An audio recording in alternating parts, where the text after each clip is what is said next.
Ganancia de peso en bovinos está determinada por genética y factores ambientales.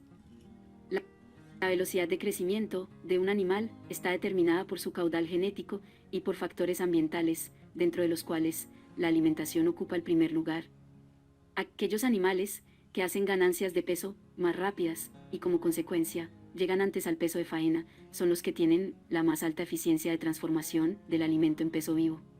El establecimiento de un sistema de engorde de terneros de carne que permita faenar los animales a una edad temprana y en un proceso eficiente de producción exige una alta velocidad de ganancia diaria en forma continua hasta el peso de faena.